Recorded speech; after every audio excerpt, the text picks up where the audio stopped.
absolutely pissed. I've been waiting to make this video, really just wanting to see what happened. And here's what makes me pissed. I want to bring you back to game 3. John B's hobbling all over the fucking place. Like, let's get real here. From the moment the kick happens throughout the duration of the game, Joel Embiid is hobbling. Joel Embiid is literally on his one knee. Joel Embiid is not 100%. A good coach, not even a good coach. Had that been Brett Brown, if Brett Brown were the head coach and Joel Embiid is hobbling on the floor, Brett Brown would yank him right out of there. That's just the facts. If it was Brett Brown, you yanked out of there. Doc Rivers played the guy for over 40 minutes in game 3, and the guy possibly has a worse LCL sprain, possibly will miss both of the games up in Boston at minimum, if not the whole series.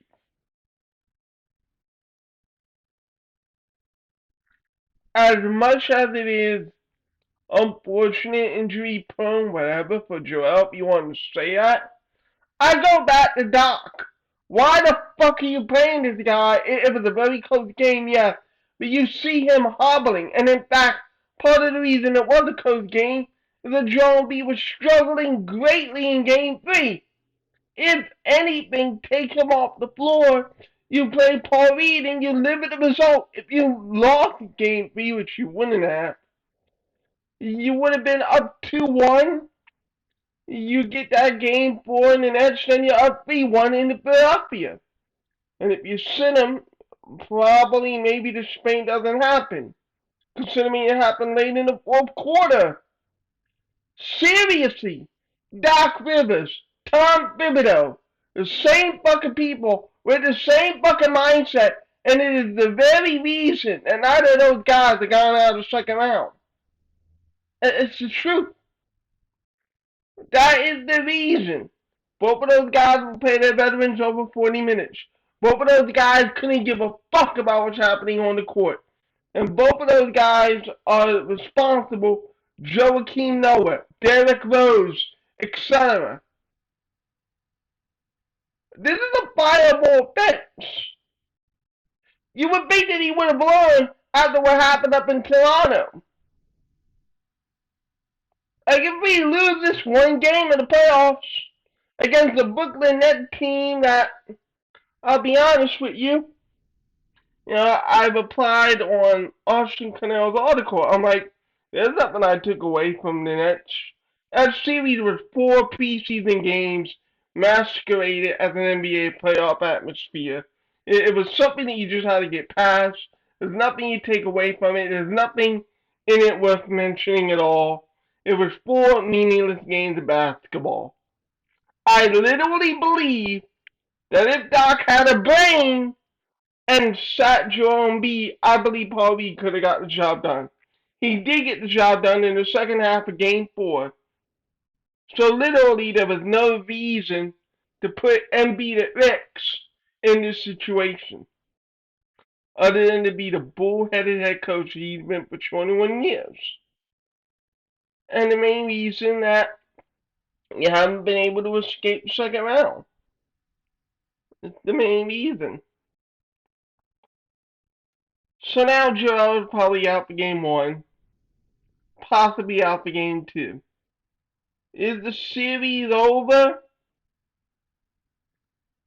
I don't want to be that guy. You know, if there was ever a moment for James Harden to turn back the clock to Houston Harden, it'd be now, right? And Tyrese Maxey, I truly believe, especially now without Embiid, the big problem with Tyrese Maxey's struggles against the Celtics is that it's a direct reflection of the struggles of the playbook when Harden and Embiid are on the floor. But without Embiid, I expect to see a lot more screen and rolls from Maxey. I expect to see a lot more running dribble handoffs for Tyrese. I expect to see more getting Tyrese into the flow of the offense. which should happen anyway, even with Embiid and Harden on the floor. So that's another thing that I don't like Doc for. I haven't liked Doc for his entire tenure. We just do not have secondary actions in our offense. If it's not the pick and roll, it's nothing else. And it's just a bad offensive play design when you rely exclusively and only on that.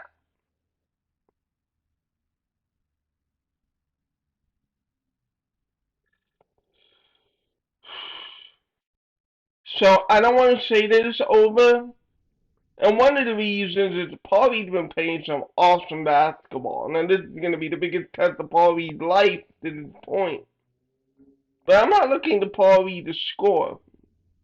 I'm looking to Paul Reed to make defensive plays at the rim.